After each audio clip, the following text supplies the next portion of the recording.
ان ربی قریب مجیب، اس کو پورے احساس کے ساتھ، شوق کے ساتھ، محبت کے ساتھ کہیں، ان ربی قریب مجیب، پورے یقین کے ساتھ، تاکہ آپ کی دعاؤں کے اندر ایک اثر پیدا ہو جائے، دعائیں قبول ہو جائیں۔ دعا مانگنے کے آداب میں سے یہ ہے کہ انسان سب سے پہلے اللہ سبحانہ تعالیٰ کی حمد و ثنا بیان کرے۔ ابن مسعود رضی اللہ عنہ کہتے ہیں، جب کوئی آدمی اللہ سے سوال کرنے کا ارادہ کرے، یعنی دعا مانگنے کا ارادہ کرے، نیت کرے، تو پہلے وہ اللہ کی ایسی حمد و ثنا بیان کرے جو اس کے لائق ہے، پھر نبی صلی اللہ علیہ وسلم پر درود بھیجے، اس کے بعد دعا کرے۔ تو گویا پہلے اللہ تعالیٰ کی تعریف، پھر درود شریف، اور پھر اپنی حاجت اور اپنا سوال۔ بس اس طرح کرنے سے ممکن ہوگا کہ وہ کامیاب ہو جائے، یعنی اس کی دعا پوری ہو جائے۔ مسند احمد کی ایک روایت میں آتا ہے، رسول اللہ صلی اللہ علیہ وسلم نے ایک آدمی کو نماز میں دعا کرتے ہوئے سنا کہ اس نے نہ اللہ عز و جل کا ذکر کیا اور نہ ہی نبی صلی اللہ علیہ وسلم پر درود پڑھا، یعنی جو آخر میں ہم اتحیات میں پڑھتے ہیں۔ تو رسول اللہ صلی اللہ علیہ وسلم نے فرمایا، اس نے جلد بازی سے کام لیا۔ پھر اسے بلایا اور اسے اور دوسروں سے فرمایا، جب تم میں سے کوئی شخص نماز پڑھے تو پہلے اپنے رب کی تعریف و ثنا کرے۔ تو ہم نماز شروع کرتے ہیں اللہ اکبر کہہ کر، تو سب سے پہلے ہاتھ باندھ کر کیا کرتے ہیں؟ سبحانک اللہم و بحمدک و تبارک اسمک و تعالی جدک، اللہ تعالیٰ کی تسبیح بیان کرتے ہیں، حمد کرتے ہیں، اللہ تعالیٰ کی بڑائی بیان کرتے ہیں۔ اس کے بعد سورۃ الفاتحہ پڑھتے ہیں تو وہاں بھی اللہ تعالیٰ کی سب سے پہلے حمد و ثنا کرتے ہیں، اللہ تعالیٰ کی صفات کا ذکر کرتے ہیں، پھر اس کے بعد دعا مانگتے ہیں۔ اسی طرح جب ہم نماز کا اختتام کر رہے ہوتے ہیں تو نماز کے اختتام پر بھی اللہ تعالیٰ کی تعریف کے بعد پھر ہم درود شریف پڑھتے ہیں، اور نماز کے بالکل آخری حصے میں پھر جتنی چاہیں دعائیں مانگیں، پھر دعائیں قبول بھی ہوتی ہیں۔ تو یہ نماز کے اینڈ پر، یعنی پہلے حمد و ثنا، اللہ کا ذکر، تسبیحات جیسے رکوع میں تسبیح، اور پھر رکوع سے اٹھتے ہوئے اللہ تعالیٰ کی تعریف، اور پھر مختلف ارکان ادا کرتے ہوئے بار بار اللہ اکبر کا کہنا، اور پھر اس کے بعد یہ کہ جب سارے کام پورے ہو جاتے ہیں تو پھر اللہ تعالیٰ سے مانگا جاتا ہے کہ اللہ تعالیٰ تو ہمیں عطا کر۔ تو جس نے پہلے اپنے رب کی تعریف کی، پھر نبی صلی اللہ علیہ وسلم پر درود پڑھا اور پھر اس کے بعد دعا کی، تو اس کی دعا قبول ہوگی۔ جہاں تک اللہ سبحانہ تعالیٰ کی تعریف کا، حمد و ثنا کا تعلق ہے، تو اس میں ہم قرآن مجید کی طرف اگر رجوع کریں تو سب سے بہترین ثنا اور دعا اور اللہ تعالیٰ کی تعریف کا آغاز سورۃ الفاتحہ سے ہوتا ہے۔ الحمد للہ رب العالمین الرحمن الرحیم مالک یوم الدین ایاک نعبد و ایاک نستعین اہدنا الصراط المستقیم صراط الذین انعمت علیہم غیر المغضوب علیہم ولا الضالین۔ سورۃ الفاتحہ اللہ تعالیٰ کی حمد و ثنا پر مشتمل سورت ہے۔ رسول اللہ صلی اللہ علیہ وسلم نے فرمایا، اللہ تعالیٰ فرماتے ہیں، اور یہ حدیث قدسی ہے، کہ نماز یعنی سورۃ الفاتحہ میرے اور میرے بندے کے درمیان نصف نصف تقسیم کر دی گئی ہے، اور میرے بندے کے لیے وہ ہے جو وہ مانگے۔ جب بندہ الحمد للہ رب العالمین کہتا ہے تو اللہ تعالیٰ فرماتے ہیں، میرے بندے نے میری حمد بیان کی۔ تو گویا سورۃ الفاتحہ میں سب سے پہلے ہم کیا کرتے ہیں؟ قرآن مجید کے آغاز میں الحمد للہ کہتے ہیں، تعریف سے بات شروع کرتے ہیں۔ پھر فرمایا، اور جب وہ الرحمن الرحیم کہتا ہے تو اللہ تعالیٰ فرماتا ہے، میرے بندے نے میری ثنا کی، یعنی میری تعریف بیان کی۔ اور جب وہ مالک یوم الدین کہتا ہے تو اللہ تعالیٰ فرماتے ہیں، میرے بندے نے میری بزرگی بیان کی، یا فرماتا ہے کہ میرے بندے نے اپنے کام میرے سپرد کر دیے۔ اور جب وہ ایاک نعبد و ایاک نستعین کہتا ہے تو اللہ تعالیٰ فرماتا ہے، یہ میرے اور میرے بندے کے درمیان ہے، اور میرے بندے کے لیے وہ ہے جو اس نے مانگا ہے، میرے بندے کے لیے وہ ہے جو اس نے مانگا ہے۔ تو گویا قرآن مجید کی پہلی سورت میں ہی ہمیں مانگنے کا ادب سکھا دیا گیا کہ مانگنے کے لیے سب سے پہلے اللہ تعالیٰ کی حمد و ثنا کرو، اللہ تعالیٰ کی تعریف بیان کرو، اور پھر ایاک نعبد، یہ دعائے عبادت ہے، و ایاک نستعین دعائے مسئلہ ہے، جس میں ہم اللہ تعالیٰ سے مدد چاہتے ہیں زندگی کے تمام کاموں میں۔ اور پھر جب بندہ اہدنا الصراط المستقیم آخر تک کہتا ہے تو اللہ تعالیٰ فرماتا ہے، یہ میرے بندے کے لیے ہے، اور میرے بندے کے لیے وہ ہے جو اس نے مانگا۔ اور یہاں ایک اور بات قابل غور ہے کہ مانگنے کی چیزوں میں سب سے پہلی چیز ہدایت ہے، رہنمائی ہے، دین کے معاملات میں بھی، دنیا کے معاملات میں بھی۔ ہم ہر قدم پر اللہ تعالیٰ کی رہنمائی کے محتاج ہیں. ہم بہترین گائیڈنس وہیں سے لے سکتے ہیں. اور جب ہم دن کی ہر نماز کی ہر رکعت کے اندر اللہ تعالیٰ سے ہدایت مانگتے ہیں اور اللہ تعالیٰ ہماری دعا قبول کر کے ہماری رہنمائی کرتے ہیں، تو آپ سوچئے کہ زندگی کا یہ سفر کتنا خوبصورت ہو سکتا ہے، اور پھر اس کا اختتام کتنا خوبصورت ہو سکتا ہے، اور پھر اس کا انجام کتنا پیارا ہو سکتا ہے. لہٰذا اللہ تعالیٰ سے ہم سب ہدایت مانگتے رہیں. اور ویسے بھی آپ دیکھیں کہ سورۃ الفاتحہ پڑھنے کے بعد جو دعا کی جاتی ہے وہ دعا قبول ہوتی ہے، یعنی یہ قبولیت دعا کی بھی علامت ہے. ابن عباس کہتے ہیں کہ اس دوران کے جبریل علیہ السلام نبی صلی اللہ علیہ وسلم کے پاس بیٹھے ہوئے تھے کہ اچانک انہوں نے اوپر سے ایک آواز سنی تو آپ نے اپنا سر اٹھایا. جبریل علیہ السلام نے فرمایا کہ یہ آسمان کا ایک دروازہ ہے جسے صرف آج کے دن کھولا گیا ہے، اس سے پہلے کبھی نہیں کھولا گیا تھا. پھر اس سے ایک فرشتہ اترا تو جبریل علیہ السلام نے فرمایا یہ فرشتہ جو زمین کی طرف اترا ہے یہ آج سے پہلے کبھی نہیں اترا. پھر اس فرشتے نے سلام کیا اور کہا کہ آپ کو 2 نوروں کی خوشخبری ہے جو آپ کو دیے گئے اور آپ سے پہلے کسی نبی کو نہیں دیے گئے، ایک سورۃ الفاتحہ اور دوسری سورۃ البقرہ کی آخری 2 آیات. جب بھی آپ ان دونوں میں سے کوئی بھی دعائیہ جملے پڑھیں گے، یعنی اہدنا الصراط المستقیم اور وہاں پر آمن الرسول کے آخر میں جو دعائیں آتی ہیں، تو آپ کو مانگی ہوئی چیز ضرور عطا کر دی جائے گی. تو اس لیے سورۃ الفاتحہ پڑھ کے بھی آپ دعا شروع کر سکتے ہیں، اور اسی طرح آمن الرسول جب پڑھیں اس وقت کی دعائیں بھی توجہ سے، اور اس کے ساتھ مزید دعائیں بھی. یعنی یہ دعا تو ہم مانگیں گے ہی، اہدنا الصراط المستقیم. اور پھر آپ دیکھیے جب ہم پریشان ہوتے ہیں، ہم فکر مند ہوتے ہیں، ہم بیمار ہوتے ہیں، تو اس موقع پر بھی ہمیں رہنمائی کی ہی ضرورت ہوتی ہے کہ اب اس مسئلے کے حل کے لیے، اس بیماری کے علاج کے لیے، اس مشکل سے نکلنے کے لیے ہم کیا کریں. پھر اللہ تعالیٰ راستہ دکھا دیتا ہے اور ہم اس راستے کو اختیار کرتے ہیں اور اس مشکل سے باہر آ جاتے ہیں. تو اس لیے انسان کو ان دونوں چیزوں پر پورا اعتماد ہونا چاہیے. اور پھر آپ دیکھیے کہ حمد ہوتی کیا ہے. حمد اصل میں اللہ تعالیٰ کی تعریف کے لیے لفظ استعمال ہو رہا ہے یہاں پر، یعنی محبت اور تعظیم کے ساتھ اللہ تعالیٰ کا کامل وصف بیان کرنا، اللہ تعالیٰ کی تعریف بیان کرنا. کیونکہ اللہ تعالیٰ اپنی ذات، اپنی صفات، اپنے افعال، یہ 3 لفظ یاد رکھیے گا، اپنی ذات، اپنی صفات اور اپنے افعال یعنی کاموں میں کامل ہے، پرفیکٹ ہے. اس کے علاوہ کوئی اور ایسا نہیں کہ جس کے اندر کمال ہو. یہ کمال صرف اللہ تعالیٰ کے لیے ہے. اس لیے تعریف بھی اللہ ہی کی. وَلِلَّهِ الْحَمْدُ رَبِّ السَّمَاوَاتِ وَرَبِّ الْأَرْضِ رَبِّ الْعَالَمِينَ، کہ سب تعریف اللہ ہی کے لیے ہے جو آسمانوں کا رب ہے، زمین کا رب ہے اور سارے جہان والوں کا رب ہے. کیونکہ اسی نے سب کو پیدا کیا، زمین و آسمان اور جو کچھ ان کے بیچ میں ہے. اور پھر یہ کہ ہر نعمت جو ہمیں ملی اسی کی طرف سے.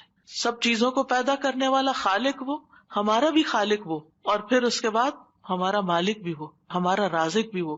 جو کچھ بھی ہمارے پاس ہے، وما بکم من نعمت فمن اللہ، اسی کی طرف سے ہے. اس لیے سب تعریف بھی اسی کی. جب سب کچھ دیا اس نے تو پھر شکر بھی اسی کا ادا کرنا چاہیے. اور پھر آپ دیکھیے کہ ہدایت کا سبب جو کتاب اللہ ہے وہ بھی اللہ نے ہمیں دی، لہٰذا اس پر بھی اللہ تعالیٰ کی تعریف. تو اللہ تعالیٰ نہ صرف یہ کہ دنیا میں بلکہ آخرت میں بھی تعریف کا حقدار ہے. الحمد للہ الذی لہ ما فی السماوات وما فی الارض وَلَهُ الْحَمْدُ فِي الْآخِرَةِ وَهُوَ الْحَكِيمُ الْخَبِيرُ. سب تعریف اللہ کے لیے ہے کہ جو کچھ آسمانوں میں ہے اور جو کچھ زمین میں ہے سب اسی کا ہے، اور آخرت میں بھی سب تعریف اسی کے لیے ہے. وہی کمال حکمت والا، ہر چیز کی خوب خبر رکھنے والا ہے. اور پھر اللہ تعالیٰ کی صفات کا جو ذکر ہے کہ کیوں نہ اس کی تعریف کی جائے، کیونکہ وہ تو مہربان ہے، رحمان اور رحیم ہے. اور اللہ تعالیٰ کی 100 رحمتیں ہیں جن میں سے صرف ایک اس دنیا کے لیے، باقی 99 آخرت کے لیے. اس لیے تعریف دنیا میں بھی اللہ کی اور آخرت میں بھی. اور پھر مالک یوم الدین بھی وہی ہے کہ جس دن ہمارے اعمال کا فیصلہ ہوگا، اس لیے تعریف اسی کی کہ اس نے یہ فیصلہ اپنے ہاتھ میں رکھا ہے. اور پھر ہم اسی کی عبادت کرتے ہیں. جس رب کی اتنی صفات ہوں پھر اس کی عبادت کیوں نہ کی جائے، اور اسی سے ہم مدد چاہتے ہیں اور سب سے پہلے ہدایت چاہتے ہیں، اور پھر انعام یافتہ لوگوں میں شامل ہونا چاہتے ہیں. ان لوگوں میں نہیں جن پر رب ناراض ہے، اور ان میں بھی نہیں کہ جو بھٹکے ہوئے لوگ ہیں. تو سورۃ الفاتحہ میں جہاں دعا کا ادب بیان ہو رہا ہے وہاں اللہ تعالیٰ کی صفات کا بھی ذکر ہے، کیونکہ فَلِلَّهِ الْأَسْمَاءُ الْحُسْنَى فَادْعُوهُ بِهَا، سب اچھے اچھے نام اللہ کے ہیں، لہٰذا ان ناموں کے ساتھ اس کو پکارو، یعنی اس کی صفات بیان کر کے، اس کی تعریف کر کے اس کو پکارو۔ نبی صلی اللہ علیہ وسلم جب صبح کے وقت اٹھتے تھے اور تہجد کی نماز شروع کرتے تھے تو اس وقت ہاتھ باندھ کر دعا پڑھتے تھے، یعنی اذا قام من اللیل یتہجد قال، اس وقت کیا پڑھتے؟ اللہم لک الحمد، اللہ سب تعریف تیرے ہی لیے ہے، انت قیم السماوات والارض ومن فیہن ولک الحمد لک ملک السماوات والارض ومن فیہن ولک الحمد انت نور السماوات والارض ولک الحمد انت الحق ووعدک الحق ولقاؤک حق وقولک حق والجنۃ حق والنار حق والنبیون حق ومحمد صلی اللہ علیہ وسلم حق والساعۃ حق۔ اس کے بعد دعا کرتے اللہم لک اسلمت وبک آمنت وعلیک توکلت وإلیک انبت وإلیک خاصمت وإلیک حاکمت فاغفر لی ما قدمت وما اخرت وما اسررت وما اعلنت انت المقدم وانت المؤخر لا الہ الا انت۔ یہ تھا آپ کی دعا مانگنے کا انداز۔ کتنی زیادہ پہلے اللہ تعالیٰ کی تعریف کی اور پھر اس کے بعد اپنا آپ اللہ تعالیٰ کے سپرد کیا، اور آخر میں جو معصوم عن الخطا ہے نبی صلی اللہ علیہ وسلم، جن کی کوئی غلطیاں ہی نہیں، کوئی گناہ ہی نہیں، وہ کیا مانگ رہے ہیں؟ ایک چیز مانگ رہے ہیں، کیا؟ فاغفر لی ما قدمت وما اخرت وما اسررت وما اعلنت، اللہ تو مجھے بخش دے، میرے اگلے پچھلے پوشیدہ اور ظاہری گناہوں کو معاف کر دے، تو ہی پہلے تھا اور تو ہی آخر میں ہوگا، تیرے سوا کوئی معبود نہیں۔ نبی صلی اللہ علیہ وسلم کے تہجد کے وقت کی اس دعا سے ہمارے لیے سیکھنے کی کیا بات ہے کہ دعا کا ایک بڑا حصہ کس پر مبنی ہونا چاہیے؟ اللہ تعالیٰ کی تعریف پر مبنی ہونا چاہیے۔ لیکن ہم نے کبھی یہ دعا کا سلیقہ سیکھا ہی نہیں، اللہ تعالیٰ کی یہ تعریف کبھی اس طرح کی ہی نہیں۔ ہمیں صرف اپنا آپ ہی یاد رہتا ہے، صرف اپنے مسائل یاد رہتے ہیں، صرف اپنی پریشانیوں کا ذکر رہتا ہے، اللہ تعالیٰ کی حمد و ثنا ہم بھولے رہتے ہیں۔ اور پھر یہ کہ اللہ سبحانہ و تعالیٰ کی حمد و ثنا کا حق ادا نہیں ہو سکتا جتنی بھی ہم کریں، اس لیے جو اللہ کے پیارے بندے ہوتے ہیں وہ اللہ تعالیٰ کی حمد و ثنا میں زیادہ وقت لگاتے ہیں۔ تو آج سے جو سیکھنے کی بات ہے، جو ٹیک ہوم میسج ہے، وہ یہ کہ ہم اگر چاہتے ہیں کہ اللہ تعالیٰ ہماری مشکلات آسان کریں، ہمیں بخش دے دنیا میں بھی اور آخرت میں بھی، تو پھر اللہ کی تعریف بیان، اللہ کی توحید بیان کریں، اللہ تعالیٰ کی حمد بیان کریں، اللہ تعالیٰ کی تکبیر بیان کریں، اللہ تعالیٰ کی تسبیح بیان کریں۔ اور پھر ہم دیکھتے ہیں کہ قیامت کے دن اللہ تعالیٰ نبی صلی اللہ علیہ وسلم کو سفارش کرنے سے پہلے اپنی حمد سکھائیں گے۔ یعنی ایک تو دنیا کے دعائیں ہیں نا جو دنیا میں ہم مانگتے ہیں، اور آخرت میں اس بات کی دعا کہ اللہ تعالیٰ آپ حساب کتاب قائم کر دیں، یہ بھی ایک دعا ہوگی نا، یہ سفارش ایک دعا ہے۔ لیکن اس سفارش سے پہلے کیا ہوگا؟ یعنی قیامت کے دن جب لوگ پریشان ہوں گے، انبیاء کے پاس جائیں گے تو انبیاء ان کو آگے بھیجتے جائیں گے، حتیٰ کہ لوگ محمد صلی اللہ علیہ وسلم کے پاس آئیں گے۔ تو حدیث میں آتا ہے کہ وہ کہیں گے تم سب محمد صلی اللہ علیہ وسلم کے پاس جاؤ، اللہ نے ان کے اگلے پچھلے سب گناہ معاف فرما دیے ہیں، تو وہ سب میرے پاس آئیں گے، تو میں سب کو لے کر اللہ کی بارگاہ میں حاضر ہونے کی اجازت چاہوں گا۔ اجازت ملنے پر سجدے میں گر پڑوں گا۔ عاجزی دیکھیے، ہمبلنس دیکھیے، اور جب تک اللہ چاہے گا میں سجدے میں ہی رہوں گا، یعنی جتنا اللہ پسند کرے گا اتنی دیر میں جھکا ہی رہوں گا۔ ہمارے سجدے کیسے ہوتے؟ ٹھونگے مار رہے ہوتے، اوپر نیچے، بس تھوڑی سی ایکسرسائز۔ حکم ہوگا اے محمد اپنا سر سجدے سے اٹھاؤ، مانگو دیے جاؤ گے، کہو سنا جائے گا، اور سفارش کرو تمہاری سفارش قبول کی جائے گی۔ میں اپنا سر اٹھاؤں گا اور اللہ کی وہ حمد کروں گا جو مجھے اس کی طرف سے سکھائی جائے گی، یعنی اس دن سکھائی جائے گی، اور وہ حمد وہیں ملے گی اور ان الفاظ سے حمد کریں گے۔ یعنی وہ حمد آج ہمیں نہیں پتا، آپ کو بھی نہیں پتا، اس وقت آپ کو سکھائی جائے گی، یعنی وہ ایسی حمد ہوگی جو اس سے پہلے کبھی نہیں ہوگی۔ اور پھر اللہ تعالیٰ کی حمد کے بعد آپ دعا کریں گے اور پھر حساب کتاب شروع ہو جائے گا۔ کیسا ہے وہ دن جس سے ہم غافل رہتے ہیں، جس کو ہم بھولے رہتے ہیں۔ اگر اس دن کی فکر لگ جائے تو دنیا کی ساری پریشانیاں ختم ہو جائیں، سارے دکھ دور ہو جائیں، سارے مسئلے ہی ختم ہو جائیں، کوئی مسئلہ ہی نہ رہے۔ اس لیے ہم سب کو اس رمضان میں جو سیکھنے کی بات ہے وہ یہ کہ دعائیں تو ہم کریں گے، لیکن اس سے زیادہ ہم اللہ تعالیٰ کی حمد و ثنا بیان کریں گے۔ اللہ تعالیٰ کی حمد و ثنا کے دو حصے ہیں، ایک تسبیح ہے اور ایک تحمید ہے۔ اللہ سبحانہ و تعالیٰ نے اپنی تسبیح اور تحمید دونوں کا حکم دیا ہے۔ سورۃ الحجر میں آتا ہے فسبح بحمد ربک، یعنی حمد کے ساتھ اور کیا کرو؟ تسبیح کرو۔ وکم من الساجدین، اور سجدہ کرنے والوں میں سے ہو جائیں۔ سورۃ النصر میں آتا ہے فسبح بحمد ربک واستغفرہ انہ کان توابا، آپ اپنے رب کی حمد کے ساتھ اس کی تسبیح کیجیے اور اس سے بخشش طلب کیجیے، یقیناً وہ بڑا توبہ قبول کرنے والا ہے۔ سورۃ الواقعہ میں آتا ہے فسبح بسم ربک العظیم۔ سورۃ الاعلی میں آتا ہے سبح اسم ربک الاعلی، یعنی باقاعدہ تسبیح کا حکم دیا گیا ہے۔ ایک اور جگہ آتا ہے وسبح بحمد ربک بالعشی والابکار، صبح و شام اپنے رب کی حمد کے ساتھ تسبیح کیجیے۔ اللہ تعالیٰ اہل ایمان کو بھی حکم دیتے ہیں، مجھے اور آپ کو بھی حکم دیتے ہیں، یا ایھا الذین آمنوا اذکروا اللہ ذکرا کثیرا وسبحوہ بکرۃ واصیلا، اے ایمان والو اللہ کو بکثرت یاد کرو اور صبح و شام اس کی تسبیح کیا کرو۔ کیوں؟ اس لیے کہ اللہ سبحانہ تعالیٰ نے خود اپنی تسبیح بیان کی ہے، سبحان الذی اسری بعبدہ لیلا من المسجد الحرام الی المسجد الاقصی۔ فرشتے اس کی تسبیح بیان کرتے ہیں، یسبحون بحمد ربہم، انبیاء اس کی تسبیح بیان کرتے ہیں، رسول اللہ صلی اللہ علیہ وسلم اللہ تعالیٰ کی تسبیح بیان کرتے تھے، کائنات کی ہر چیز اللہ کی تسبیح بیان کر رہی۔ وَإِن مِّن شَيْءٍ إِلَّا يُسَبِّحُ بِحَمْدِهِ وَلَٰكِن لَّا تَفْقَهُونَ تَسْبِيحَهُمْ، یہ زمین جس پر ہم بیٹھے ہیں یہ بھی اللہ کی تسبیح کرتی ہے، یہ آسمان جس کو ہم دیکھتے ہیں وہ بھی اللہ کی تسبیح کرتا ہے، ایک ایک ذرہ اللہ کی تسبیح کر رہا، ایک ایک ذرہ، الیکٹرونز اور پروٹونز بھی اللہ کی تسبیح کر رہے ہیں، ہر چیز اللہ کی تسبیح میں ہے، اور اہل ایمان بھی اللہ کی تسبیح کرتے ہیں۔ پھر ہم تسبیح کیوں نہ کریں؟ کیا چیز ہمیں روکے ہوئے ہے؟ کس وجہ سے ہم تسبیح میں کوتاہی کرتے ہیں؟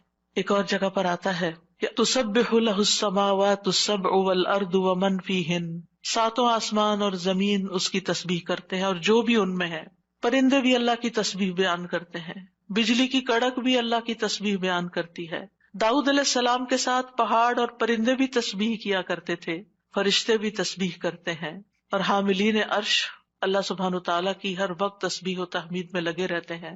الذین یحملون العرش ومن حولہ یسبحون بحمد ربہم، کیا زبردست کام ہے ان کا، جن کو سب سے اعلیٰ ترین ڈیوٹی دی گئی ہے کہ وہ عرش الہی کو اٹھا کے رکھے۔ وہ فرشتے جو عرش اٹھائے ہوئے ہیں اور جو اس کے ارد گرد ہیں، سب اپنے رب کی حمد کے ساتھ اس کی تسبیح بیان کرتے ہیں۔ قیامت کے دن بھی وہ ایسا ہی کریں گے۔ وَتَرَى الْمَلَائِكَةَ حَافِّينَ مِنْ حَوْلِ الْعَرْشِ يُسَبِّحُونَ بِحَمْدِ رَبِّهِمْ، اس دن آپ دیکھیں گے کہ فرشتے عرش کے گرد حلقہ باندھے اپنے رب کی تعریف کے ساتھ تسبیح کر رہے ہیں۔ اور عبادت کے آغاز میں بھی اور اختتام پر بھی، دن کے آغاز پر بھی اور دن کے اختتام پر بھی ہمیں تسبیح کا حکم ہے۔ تمام مخلوقات کے رزق کی کنجی ہے تسبیح، اللہ تعالیٰ کے محبوب ترین کلمات ہیں، سبحان اللہ والحمد للہ ولا الہ الا اللہ واللہ اکبر۔ اللہ سبحانہ تعالیٰ کو ہم سے زیادہ کوئی چیز محبوب نہیں۔ رسول اللہ صلی اللہ علیہ وسلم نے فرمایا ہم سے بڑھ کر کوئی چیز اللہ تعالیٰ کو زیادہ محبوب نہیں، لہذا تسبیح اور حمد دونوں ہی ہونی چاہیے۔ تسبیح سے تقدیر بھی بدل جاتی ہے۔ یونس علیہ السلام کو کس بنا پر اتنی بڑی مشکل سے نجات ملی؟ فلولا ان کان من المسبحین للبث فی بطنہ الی یوم یبعثون، اگر یہ بات نہ ہوتی کہ وہ تسبیح کرنے والوں میں سے تھا تو یقیناً وہ اس کے پیٹ میں، یعنی مچھلی کے پیٹ میں اس دن تک رہتا جس میں لوگ اٹھائے جائیں گے، یعنی اگر وہ تسبیح نہ کرتے تو اس مشکل سے نجات نہ ملتی۔ تو بہت سی مشکلات سے نجات کا ذریعہ ہے تسبیح کرنا۔ اور وہ اپنی تسبیح میں کیا پڑھتے تھے؟ لا الہ الا انت سبحانک انی کنت من الظالمین۔ یہ تسبیح دل کی گھٹن اور سینے کی تنگی کا علاج بھی ہے۔ جب حالات مشکل ہو جائیں، دل غم سے بھر جائیں، سینے کے اندر گھٹن محسوس ہونے لگے، کوئی چیز اچھی نہ لگے تو تسبیح شروع کر دیں۔ لوگوں کی باتیں آپ کو پریشان کریں تو تسبیح شروع کر دیں۔ وَلَقَدْ نَعْلَمُ أَنَّكَ يَضِيقُ صَدْرُكَ بِمَا يَقُولُونَ فَسَبِّحْ بِحَمْدِ رَبِّكَ وَكُن مِّنَ السَّاجِدِينَ وَاعْبُدْ رَبَّكَ حَتَّى يَأْتِيَكَ الْيَقِينُ۔ ہم جانتے ہیں کہ بے شک آپ کا سینہ اس سے تنگ ہوتا ہے جو باتیں وہ کرتے ہیں، اور ایسا ہوتا ہے، ہم سب کے ساتھ بھی ہوتا ہے کہ خاص طور پر ہمارے دین کے رستے پر آنے کی وجہ سے جب لوگ باتیں کرتے تو ہمیں پریشانی لاحق ہوتی، لوگوں کی باتیں ہرٹ کرتی ہیں. تو اس کا علاج کیا ہے؟ اس کا علاج اپنے آپ کو ڈیفینڈ کرنا نہیں ہے، اپنی صفائیاں بیان کرنا نہیں ہے، جواباً اٹیک کرنا نہیں ہے. بد اخلاقی کے جواب میں بد اخلاقی کوئی نیکی نہیں ہوتی، اس کے جواب میں اپنے رب کی طرف رجوع کرنا ہے، اس کی تسبیح کرنی. اللہ تو پاک ہے، میں تو گناہگار ہوں، مجھ پہ اگر لوگ باتیں کرتے بھی ہیں تو میرا قصور ہو سکتا ہے، لیکن ساری پاکی تو تیرے ہی لیے ہے، ساری تعریف تو تیرے ہی لیے ہے. اور پھر سجدوں کی کثرت. پھر اسی طرح اگر انسان کے اندر بخل کے جذبات ہو، کچھ خرچ کرنے کو دل نہ چاہتا ہو، خوف آتا ہو، رات کا خوف ہو، دشمن کا خوف ہو، ڈر لگے، تو ایسی صورت میں بھی انسان کو تسبیح پڑھنی چاہیے.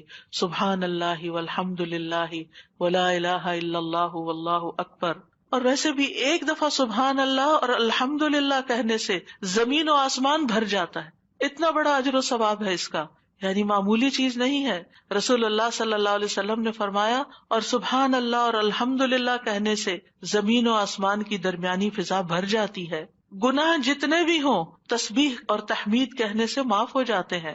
عرش الہی کے گرد بھی ان کلمات کی بھنبھناہٹ ہوتی ہے، یعنی وہاں بھی تسبیح پڑھی جاتی ہے. تسبیح پڑھنے والوں کے چہروں پر رونق آ جاتی ہے، حمد سے خیر و برکات نصیب ہوتی ہیں. امام ابن قیم کہتے ہیں، جو ہمیشہ تسبیح کرتا ہے اس کے چہرے کے خطوط چمک اٹھتے ہیں، یعنی اس کا چہرہ روشن ہو جاتا ہے. اور جو ہمیشہ حمد پڑھتا ہے اس کے اوپر مسلسل خیرات و برکات اترتی رہتی ہیں. تو دونوں چیزیں مل جائیں تو چہرے کی رونق بھی ملے گی اور اس کے ساتھ ساتھ اللہ تعالیٰ کی طرف سے رحمتیں بھی آئیں گی. اور فرمایا، جو ہمیشہ استغفار کرتا رہتا ہے اس کے لیے بند دروازے کھل جاتے ہیں. جن چیزوں میں رکاوٹ آئی ہوئی ہوتی، ہم اکثر شکایت کرتے رہتے ہیں اس چیز میں بندش ہے، اس میں بندش ہے. ان ساری بندشوں کا علاج تسبیح و تحمید میں ہے، لیکن ہم بھولے رہتے ہیں. ہم صرف پریشان رہتے ہیں اور پریشان ہو کر ذکر کرنا بھی بھول جاتے ہیں. اور یہ تو دنیا کے فائدے ہیں نا، لیکن قیامت کے دن میزان میں یہ کلمات بہت بھاری ہوں گے. آپ صلی اللہ علیہ وسلم نے ایک موقع پر اپنے ہاتھ سے 5 کا اشارہ کیا کہ یہ میزان میں بہت بھاری ہوں گے، کس قدر بھاری ہوں گے. اور پھر فرمایا، سبحان اللہ والحمد للہ ولا الہ الا اللہ واللہ اکبر. اور 5ویں چیز، مسلمان کا فوت ہونے والا نیک بیٹا، اس کا باپ ثواب کی امید کے ساتھ اس پر صبر کرے. تو یہ 5ویں چیز ہے. یعنی اگر کسی والد یا والدہ یا والدین دونوں کا جوان بیٹا فوت ہو جائے اور وہ نیک بھی ہو، جس سے یہ توقع ہو کہ ہمارے مرنے کے بعد وہ ہمارے لیے دعائیں کرے گا، لیکن انسان اللہ کی خاطر صبر کر لیتا ہے، تو یہ صبر میزان میں بہت زیادہ وزنی ہو جائے گا. اور قیامت کے دن سب سے زیادہ بہترین بندے وہ ہوں گے جو دنیا میں سب سے زیادہ حمد کرنے والے ہوں گے. اللہ کی تسبیح اور تحمید کے مسنون کلمات بھی ہیں جو نبی صلی اللہ علیہ وسلم نے خود سکھائے. آپ صرف اتنا بھی پڑھ سکتے ہیں، سبحان اللہ سبحان اللہ سبحان اللہ. آپ نے دیکھا ہوگا کچھ لوگوں کی گفتگو کا تکیہ کلام ہوتا ہے سبحان اللہ، اور دوسری بات میں وہ سبحان اللہ کہہ رہے ہوتے ہیں. اور خاص طور پر سبحان اللہ سورج طلوع ہونے اور غروب ہونے سے پہلے 100 بار پڑھا جائے تو یہ 100 اونٹوں سے زیادہ بہتر ہے. پھر اسی طرح سبحان اللہ کا مطلب کیا ہے کہ اللہ تعالیٰ پاک ہے. کس چیز سے؟ ہر نقص سے اور ہر عیب سے، ہر شبیہ سے، ہر مثیل سے. نہ کوئی اس جیسا ہے، نہ کوئی اس کی مثال ہے، یعنی ہر ایک میں نقص ہے، صرف اللہ ہی کامل ہے.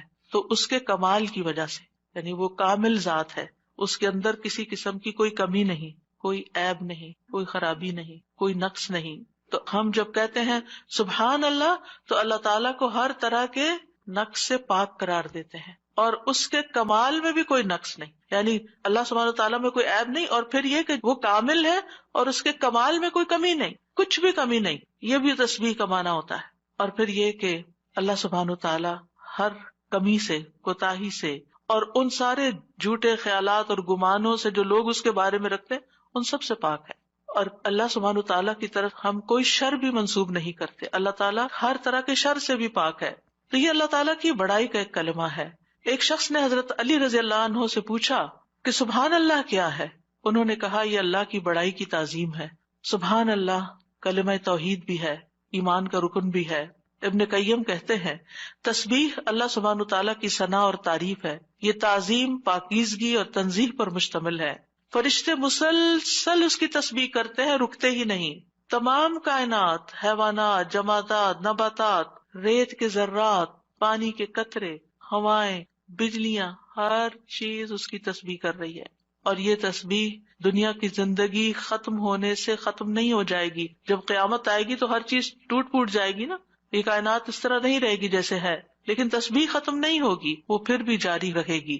اور مومن جب جنت میں پہنچیں گے تو ان کا ذکر کیا ہوگا؟ تسبیح ہی ہوگی، اللہ تعالیٰ کی حمد و ثنا ہی ہوگی.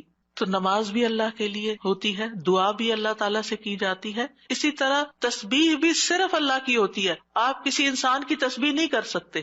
وہ کہتے ہیں نا تم کس کی تسبیح پڑھ رہے ہو، کسی کی بھی نہیں پڑھنی چاہیے، کیونکہ کوئی پاک ہے ہی نہیں، ہم سب خطا کار ہیں، ہم سب سے غلطیاں ہوتی ہیں. تو اس لیے یہ بھی صرف اور صرف خالصتاً اللہ کے لیے. اور کلمہ سبحان جو ہے یہ اللہ کے سوا کسی کے لیے نہیں بولا جا سکتا. یہ نام بھی نہیں رکھنا چاہیے بچوں کا. اگر کوئی بھول کے رکھ چکا ہے تو اس کو تھوڑا سا آلٹر کر لے، سبحان رکھ لیں، ٹھیک ہے. سبحان نام نہیں رکھتے، یہ نام میں نے سنا تھا کہیں کسی نے رکھا ہوا تھا. تو سبحان جو ہے یہ یعنی ہر عیب سے پاک یہ کیسے ہو سکتا ہے، کوئی صرف اللہ تعالیٰ ہی کی صفت ہے. تو اس لیے اللہ تعالیٰ ہی پاک ہے اور اس کے سوا کسی کی پاکی بیان نہیں کی جا سکتی کہ وہ بالکل پاک انسان ہے، پیور ہے. نہیں، سب کے اندر کوئی نہ کوئی کمی بیشی ہوتی ہے. تسبیح کے دوسرے مسنون الفاظ ہیں سبحان اللہ و بحمدہ. اس میں سبحان اللہ کے ساتھ حمد کا بھی ذکر کر دیا گیا. رسول اللہ صلی اللہ علیہ وسلم سے پوچھا گیا کون سا کلام افضل ہے؟ آپ نے فرمایا جو اللہ نے اپنے فرشتوں اور بندوں کے لیے چنا ہے، یعنی سبحان اللہ و بحمدہ. تو بات میں پھر شروع سے جا کے ملاؤں گی کہ یہ خالی تسبیح پہ کوئی لیکچر میں نہیں دے رہی. یہ دعا مانگنے سے پہلے آپ نے جو کلمات ادا کرنے ہیں، جو اذکار کرنے ہیں، جو تسبیحات پڑھنی ہیں، یہ ان کی وضاحت ہو رہی ہے کہ یہ بہترین دعائیں ہیں ایک طرح سے. یعنی اگر آپ صرف اللہ تعالیٰ کی تعریف بیان کرتے رہیں اور کچھ بھی نہ کہیں تو آپ کو وہ ساری خیر مل جائے گی جو آپ چاہتے ہیں اور اس سے بھی زیادہ. دعا مانگنے میں ہم عام طور پر صرف ایک چیز کو دعا سمجھتے ہیں اور وہ یہ ہے کہ اللہ سے کسی چیز کا سوال کرنا. وہ صرف 1% ہے. اللہ تعالیٰ سے دعا کے مختلف طریقے ہیں اور اسی میں سے ایک اس کی حمد و ثنا بیان کرنا، بلکہ کچھ مانگنے سے پہلے تو لازمی طور پر اس کی حمد و ثنا کرنا. تو سبحان اللہ کہنا جو ہے یہ توحید کی انتہا ہے کہ اللہ تعالیٰ کو ان عیوب سے پاک قرار دینا جو اس کے شان کے لائق نہیں. اور پھر یہ کہ کوئی بھی چیز جو اللہ تعالیٰ کی عظمت کے خلاف ہے، کوئی بات، کوئی کام، کوئی اشارہ، کوئی چیز، ان سب کو بھی نگیٹ کرنا. اب اس میں آپ دیکھیں کہ ہم ایک طرف سبحان اللہ کہتے ہیں کہ اللہ تعالیٰ ہر عیب سے پاک ہے، دوسری طرف کہتے ہیں وہ بحمدہ اور اس کی تعریف بیان کرتا ہوں. یعنی ایک میں ہم نگیٹ کرتے ہیں ہر برائی کو، اس سے ہر عیب کو، اور دوسرے میں ہم اس کی صفات بیان کرتے ہیں، اس کی تعریف کرتے ہیں. تو تعریف مکمل ہی تب ہوتی ہے جب آپ تسبیح بھی کریں اور حمد بھی کریں. تو سبحان اللہ کو الحمدللہ کے ساتھ ملا کر پڑھنے کی فضیلت زیادہ ہے. یعنی ویسے تو آپ صرف سبحان اللہ سبحان اللہ سبحان اللہ بھی کہہ سکتے ہیں، لیکن یہ عادی بات ہے. لیکن جب آپ کہتے ہیں سبحان اللہ و بحمدہ، ابن تیمیہ کہتے ہیں کہ تسبیح تحمید کا ساتھی ہے، یہ ساتھ ہی آنی چاہیے، یعنی تعریف بھی ساتھ ہونی چاہیے. تیسرا ورژن ہے سبحان اللہ و بحمدہ سبحان اللہ العظیم.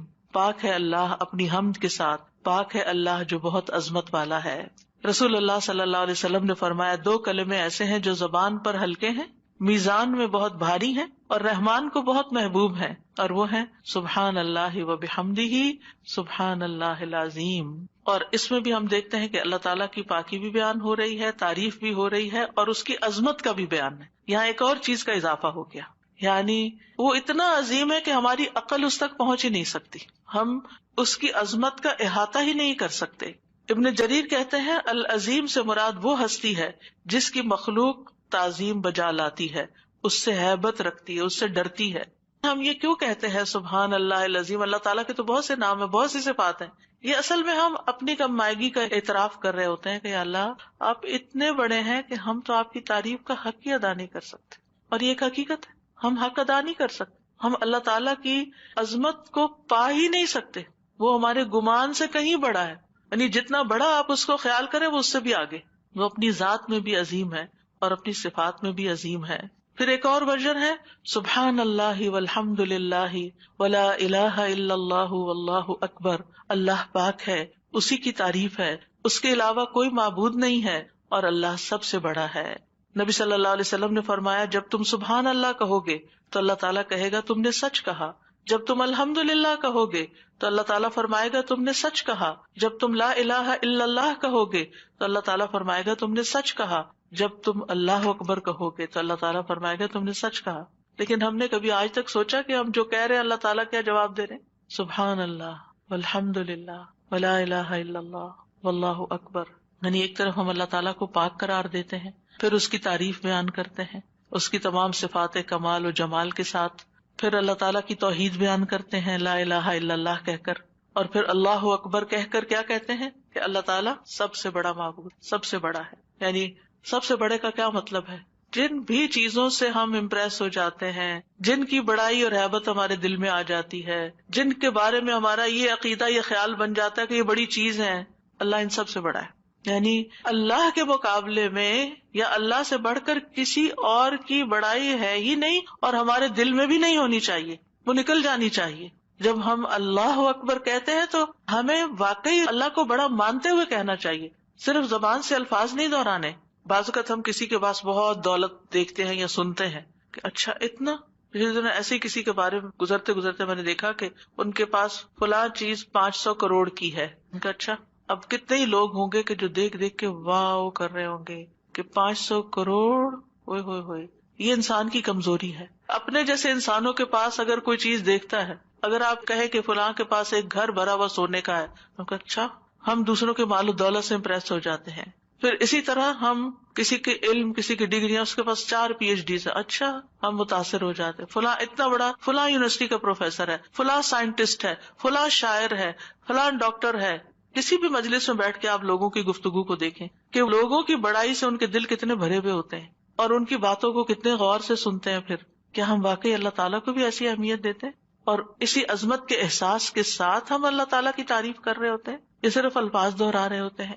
تو اللہ سبحانہ وتعالیٰ سب عقل رکھنے والوں سے بڑی عقل رکھتا ہے، سب حکمت والوں سے بڑا حکیم ہے، سب رزق رکھنے والوں سے بڑا رازق ہے، غنی ہے، القدیر ہے، العزیز ہے، الرحیم ہے. پھر ایک اور ورژن ہے تسبیح کا، سبحان اللہ و بحمدہ استغفر اللہ و اتوب الیہ. میرے خیال ہے ایک ہمارا کارڈ بھی ہے تسبیحات کا، اویلیبل ہے الحمدللہ.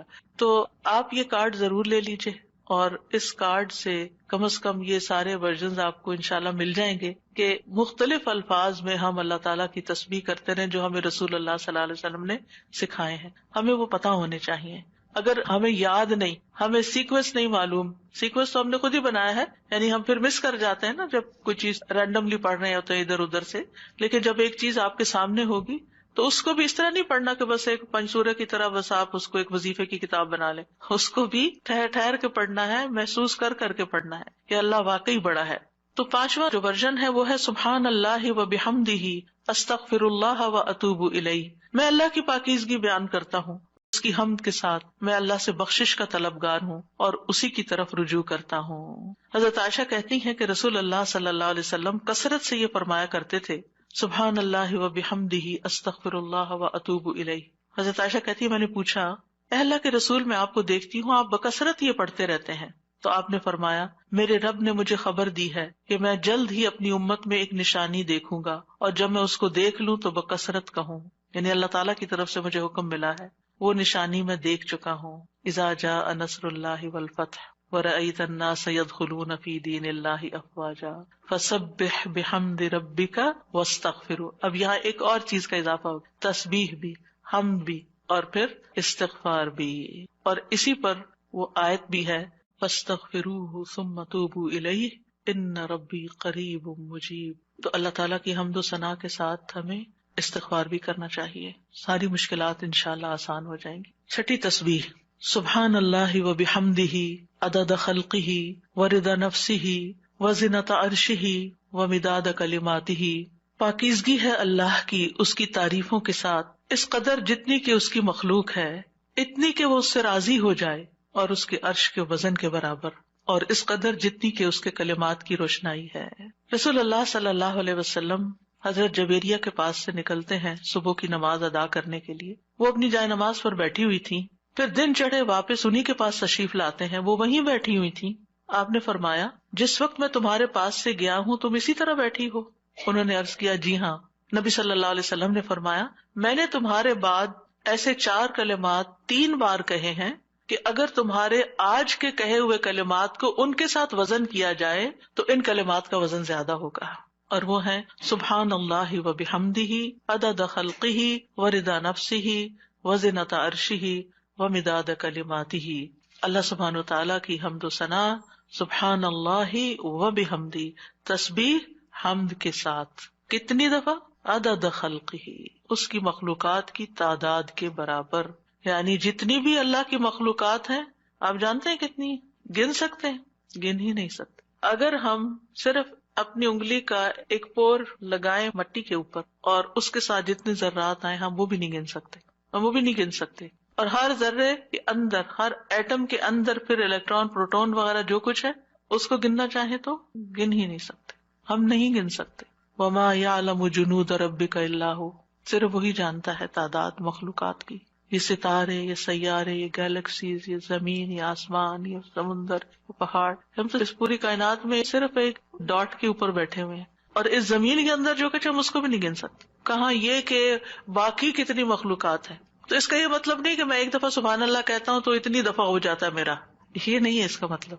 اس کا مطلب یہ ہے کہ اللہ سبحانہ وتعالیٰ کی اتنی زیادہ تعریف ہے، وہ اتنی تعریف کے لائق ہے، یعنی وہ اتنی تعریف ڈیزرو کرتا ہے جتنی مخلوقات کی تعداد. اور آپ کو معلوم ہے وَإِن مِّن شَيْءٍ إِلَّا يُسَبِّحُ بِحَمْدِهِ، کوئی چیز ایسی نہیں جو اس کی تسبیح نہ کر رہی ہو. تو سبحان اللہ وبحمدہ عدد خلقہ، یعنی ان ساری مخلوقات کے ساتھ میں بھی شریک ہو رہا ہوں جو اللہ کی تسبیح میں لگی. ایک ایک ذرہ اللہ کی تسبیح کر رہا ہے.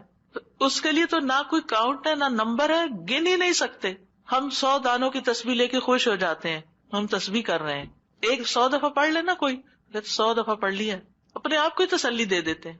اس کو کیا پرواہ ہماری 100 دفعہ کی اگر ہم خلوص کے ساتھ نہیں پڑھتے. اس کی تو پوری کائنات اور کائنات کی ہر چیز. آپ ذرا باہر نکلے آج اور جب ڈرائیو کر کے جا رہے ہوں تو دائیں بائیں درختوں کو دیکھیں، پتوں کو دیکھیں، چڑیوں کو دیکھیں.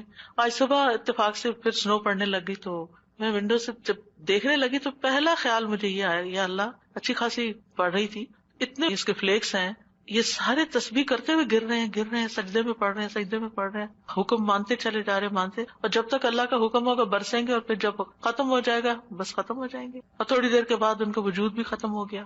یعنی انہوں نے اپنے حصے کی تسبیح کر لی.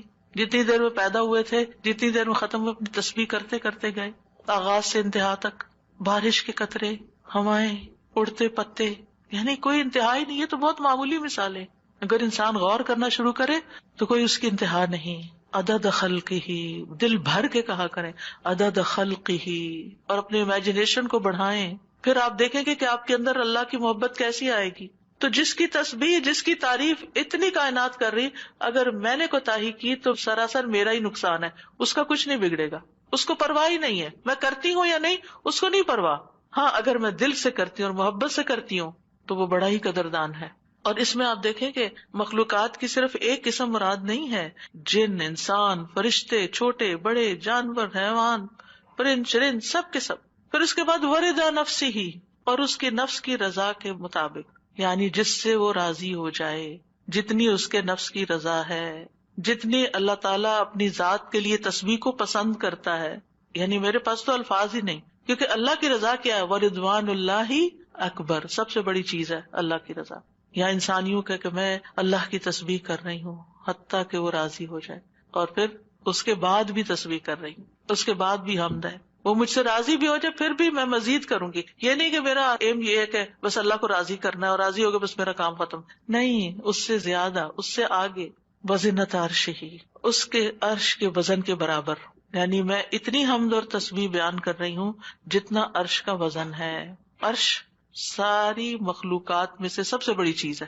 وَهُوَ رَبُّ الْعَرْشِ الْعَظِيمِ. ابو ذر کہتے ہیں نبی صلی اللہ علیہ وسلم نے فرمایا، اے ابو ذر، کرسی کے مقابلے میں 7 آسمان اس طرح ہیں جیسے بیابان زمین میں کوئی چھلا پڑا ہوا ہو. پھر کرسی کے مقابلے میں عرش کا حجم اتنا ہے جیسے اس چھلے کے مقابلے میں بیابان کا وجود ہے. سبحان اللہ. اگر کرسی جو وسع کرسی السماوات والارض ہے، اس کی حیثیت اتنی ہے عرش کے سامنے جیسے زمین و آسمان کی کرسی کے سامنے، تو پھر عرش کتنا بڑا ہوگا. اور آپ کو معلوم ہے کہ اس کی مقدار کو اللہ کے سوا کوئی نہیں جانتا. تمام مخلوقات سے اونچا ہے وہ، یعنی مخلوقات کے بعد جو ہے وہ آسمان ہے، اور آسمان کے بعد جنت کے 100 درجے ہیں، اور ہر درجے کا درمیانی فاصلہ جو ہے وہ اتنا ہی ہے جیسے زمین اور آسمان کے بیچ کا فاصلہ. اور جنت الفردوس کی چھت کے اوپر عرش ہے. اسی لیے حضرت آسیہ نے کہا تھا رب ابنی لی عندک بیتا فی الجنہ، کہ قرب ہی قرب ہو، کیونکہ اس قرب میں لذت ہے، اس کو قریب محسوس کرنے میں اصل مزہ ہے. اور حقیقت یہ ہے کہ اس دنیا میں سب سے زیادہ خوبصورت احساس، سب سے زیادہ لذت والی چیز رب کی معرفت ہے. یہ سب سے بڑی حقیقت ہے، سب سے بڑا ٹروتھ ہے. جو اپنے رب کو پا لیتا ہے اور اپنے رب کے قرب کو محسوس کر لیتا ہے، پھر اس کے سامنے دنیا کی ہر نعمت چھوٹی ہو جاتی ہے، ہر مسئلہ چھوٹا ہو جاتا ہے، کیونکہ اس نے پا لیا ہے جس کو پانا چاہیے تھا، جس کے لیے وہ بھیجا گیا تھا دنیا میں، اس نے اس کو پا لیا. تو بہرحال اللہ تعالیٰ کے عرش کے وزن کے برابر اس کی حمد و ثنا. ومداد کلماتی ہی، کلمات سے مراد اللہ کا وہ کلام ہے جس کے ساتھ اللہ نے اپنے رسولوں کے ساتھ کلام کیا، جو کتابوں کی شکل میں اتارا، جو اس کے لوح محفوظ میں ہے. یہ کلام، اس کی وسعت کیا ہے؟ قرآن مجید میں آتا ہے قل لو کان البحر مدادا لکلمات ربہ لنفد البحر قبل ان تنفد کلمات ربہ ولو جئنا بمثلہ مددا. کہہ دیجئے اگر سمندر میرے رب کی باتوں کے لیے سیاہی بن جائے تو یقیناً سمندر ختم ہو جائے گا اس سے پہلے کہ میرے رب کی باتیں ختم ہوں، اگرچہ ہم اس کے برابر اور سیاہی لے آئیں. دوسری جگہ پر آتا ہے 7 ابحر، 7 سمندر بھی مزید آ جائیں تو خشک ہو جائیں گے لکھ لکھ کر، لیکن رب کے کلمات ختم نہیں ہوں گے. اس کے برابر اللہ کی تعریف. اور یہاں پر ایک طرح سے بطور مبالغہ سب چیزوں کی مثال دی گئی ہے، ورنہ اللہ کی تعریف تو اس سے بھی زیادہ، اس کا تو کوئی شمار ہی نہیں کر سکتا. پھر ہم اپنی ساری زندگی میں کتنی تسبیح کر رہے ہیں، کیا کر لیا ہم نے؟ کچھ بہت بڑا مارکا مار لے. پھر کس بات کا غرور، کس بات کا تکبر کہ ہم کیا چیز ہیں، ہم کتنے نیک ہیں. یہ تو خیال آنا بھی نہیں چاہیے. حاملین عرش، جو فرشتے عرش اٹھائے ہوئے ہیں، وہ اللہ تعالیٰ کی تسبیح بیان کرتے ہیں اور کہتے ہیں ماں عبدنا کا حق کا عبادت، ہم نے آپ کی عبادت کا حق ہی ادا نہیں کیا. وہ اللہ کی عظمت کو جانتے ہیں نا، اس لیے کہتے ہیں کہ ہم نے عبادت کا حق ادا نہیں کیا. ہم اللہ تعالیٰ کی عظمت کو نہیں جانتے، ہم اللہ کی معرفت نہیں رکھتے، لہٰذا ہم بڑی تسلی میں ہیں کہ ہم نے تو عبادت کر لی، ہم تو ساری نیکیاں کر لیں، یہ بھی کر لیے، یہ بھی کر لیے، یہ بھی خانے پورے کر لیے.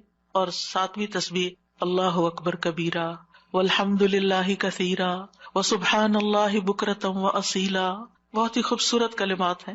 اللہ سب سے بڑا ہے، بہت بڑا، اور تمام تعریف اللہ کے لیے ہے بہت زیادہ، اور تسبیح اللہ ہی کے لیے ہے صبح اور شام. ابن عمر کہتے ہیں ہم رسول اللہ صلی اللہ علیہ وسلم کے ساتھ نماز پڑھ رہے تھے کہ لوگوں میں سے ایک آدمی نے کہا اللہ اکبر کبیرہ والحمد للہ کثیرا وسبحان اللہ بکرۃ واصیلا. تو رسول اللہ صلی اللہ علیہ وسلم نے فرمایا یہ اس طرح کے کلمات کہنے والا کون ہے؟ تو لوگوں کی جماعت میں سے ایک آدمی نے عرض کیا اللہ کے رسول میں ہوں. آپ نے فرمایا کہ مجھے تعجب ہوا کہ اس کے لیے آسمان کے دروازے کھول دیے گئے، یعنی ان کلمات کے لیے جس محبت اور شوق سے اس نے پڑھے. ابن عمر کہتے ہیں میں نے ان کلمات کو پھر کبھی بھی نہیں چھوڑا.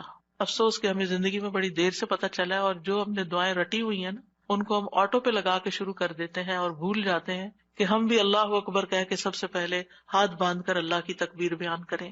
لیکن انشاءاللہ اگر کوشش جاری رہی تو عادت بھی ہو جائے گی. وہ کہتے ہیں جب سے میں نے رسول اللہ صلی اللہ علیہ وسلم سے یہ بات سنی کہ اس کے لیے آسمان کے دروازے کھول دیے گئے، میں نے اس کو چھوڑا ہی نہیں، اور ہم نے کبھی اس کو پڑھا ہی نہیں. علم ہونے اور نہ ہونے میں بہت بڑا فرق ہے. ہم 2-4 باتیں جان لیتے ہیں تو ہم سمجھتے ہیں ہم نے سب کچھ سیکھ لیا، اور کیا سیکھنا ہے، اس کی ضرورت محسوس نہیں کرتے. بہرحال اس میں اللہ تعالیٰ کی بہت زیادہ بڑائی کا اظہار ہے، اس کی تعظیم ہے، اس کی بہت زیادہ تعریف ہے، اور اس کی تسبیح ہے صبح و شام. پھر 8ویں تسبیح سبحانک اللہم وبحمدک وتبارک اسمک وتعالی جدک ولا الہ غیرک. اے اللہ تو پاک ہے اپنی تعریف کے ساتھ، تیرا نام بڑی برکت والا ہے، تیری بزرگی بلند و برتر ہے، تیرے علاوہ کوئی الہ نہیں. رسول اللہ صلی اللہ علیہ وسلم نے فرمایا بے شک اللہ کو سب سے زیادہ محبوب کلام یہ ہے کہ بندہ یوں کہے سبحانک اللہم وبحمدک وتبارک اسمک وتعالی جدک ولا الہ غیرک. اور اس میں اللہ تعالیٰ کے نام کی خیر و برکت کا ذکر بھی ہے. تبارک اسمک. 9ویں تسبیح سبحان اللہ لا شریک لہ لہ الملک ولہ الحمد وہو علی کل شیء قدیر لا حول ولا قوۃ الا باللہ سبحان اللہ وبحمدہ. ابو ذر کہتے ہیں آپ صلی اللہ علیہ وسلم نے فرمایا اللہ کے نزدیک محبوب ترین کلام یہ ہے. 10ویں تعریف اللہم لک الحمد کلہ والیک یرجع الامر کلہ. اے اللہ تیری ہی لیے سب تعریف ہے اور تیری ہی طرف سب کام لوٹتے ہیں.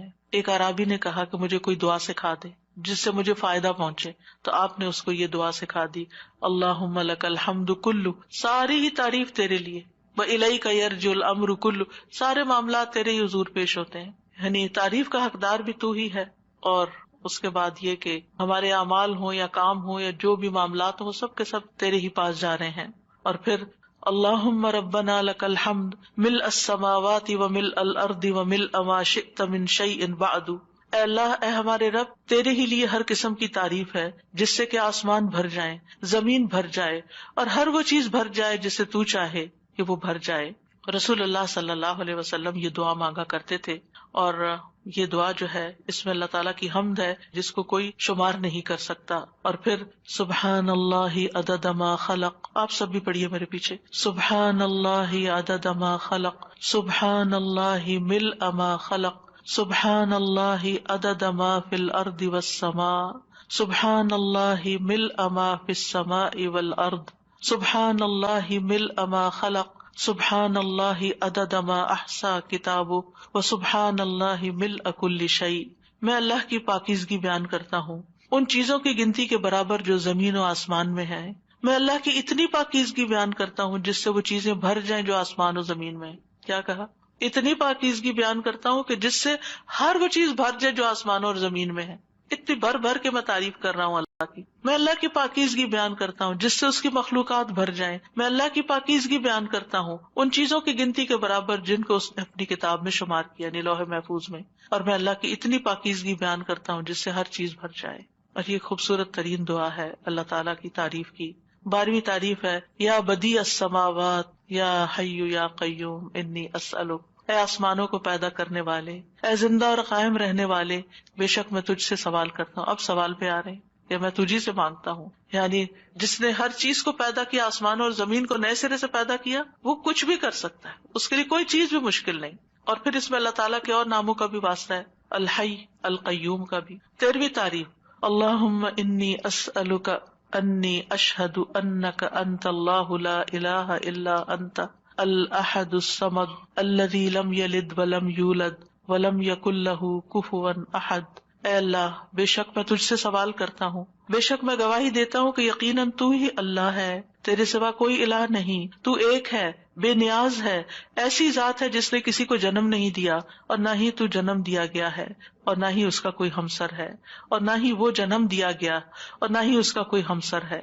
یہ وہ کلمات ہیں کہ جن کے بارے میں آپ صلی اللہ علیہ وسلم نے فرمایا، تم نے اللہ سے اس کا وہ نام لے کر مانگا ہے کہ جب اس کے اس نام کے ساتھ سوال کیا جاتا ہے تو وہ عطا کرتا ہے، یعنی وہ دیتا ہے تمہیں، اور جب اس کے ساتھ دعا کی جاتی ہے تو قبول فرماتا ہے.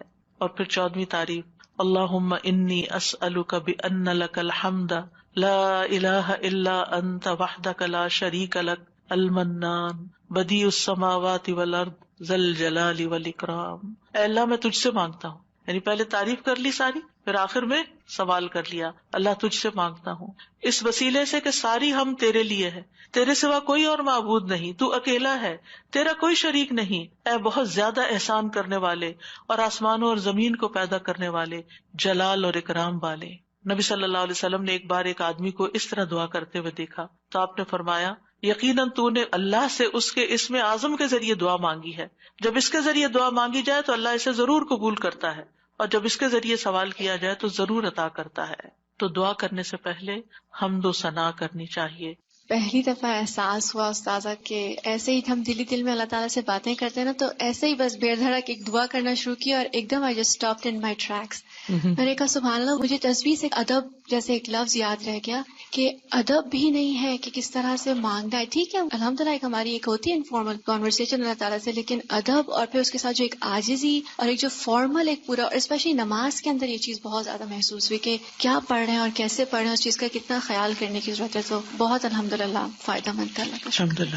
السلام علیکم سر. ہم یہ سوچتے کہ پھر گھوم کے بعد یہ تھے کہ ہم صرف اپنے بارے میں سوچتے نا کہ وی وانٹ دس، اور اللہ سبحانہ تعالیٰ کی تعریف جب کرنے کی بات ہوتی ہے تو پھر ہم یعنی اللہ سبحانہ تعالیٰ کی حمد و ثنا جو ہے وہ ایک طرح سے اللہ تعالیٰ کا شکر بھی ہے نا، ان ساری نعمتوں پر جو اس نے پہلے سے ہمیں دے رکھی ہیں، زندگی کی نعمت، آزادی کی نعمت، رزق کی نعمت، اولاد کی نعمت، بے شمار نعمتیں وَإِن تَعُدُّوا نِعْمَتَ اللَّهِ لَا تُحْصُوهَا، وہ نعمتیں بھول کر پھر کوئی اور چیز چاہیے تو ایسے ہی بے ڈھنگے لوگوں کی طرح ہمیں یہ چاہیے، ہمیں یہ چاہیے، ہمیں یہ چاہیے. اونلی فوکسنگ ہم نیڈ پہ کر رہے ہوتے ہیں. اس کو آپ محسوس کریں نا کہ جیسے آپ کے بچوں کے پاس الحمدللہ دنیا کی ہر نعمت ہے، لیکن اس پر وہ آپ کا کوئی شکریہ ادا کیے بغیر یا کوئی اطاعت یا فرمانبرداری یا ایک محبت کا اظہار کیے بغیر پھر ان کو کوئی مطلب پیش آ جاتا ہے تو پھر وہ کہتے ہیں ہمیں یہ چاہیے. تو کیسا لگتا ہے؟ چاہے اپنے بچے ہوں، کیسا محسوس ہوتا ہے کہ ان کو ذرا احساس نہیں کہ ہم نے ان کے ساتھ کیسے کیسے احسانات کیے ہوئے ہیں، اور ان کو صرف اس وقت ہماری یاد آتی ہے جب ان کو کوئی ضرورت پڑتی ہے، اس کے بغیر یہ ہمیں یاد بھی نہیں کرتے. ہمارا تو اس سے بھی برا حال ہے، اور وہ کیا کہ ہم اللہ تعالیٰ کا صحیح معنوں میں ذکر بھی نہیں کرتے، یاد بھی نہیں کرتے، شکر بھی ادا نہیں کرتے، اور پھر اس کے بعد صرف اس وقت اس کے پاس آتے ہیں جب ہماری کوئی ضرورت ہوتی ہے، اور اس میں بھی ادب کا خیال کیے بغیر ہم بس پھر جو ہمارا دل چاہتا ہے ہم جیسے تیسے کہہ دیتے. وہ پھر بھی سن لیتا ہے، پھر بھی عطا کرتا ہے، کیونکہ ان ربی رحیم ودود، اللہ مہربان بھی ہے، بڑی محبت کرنے والا بھی ہے.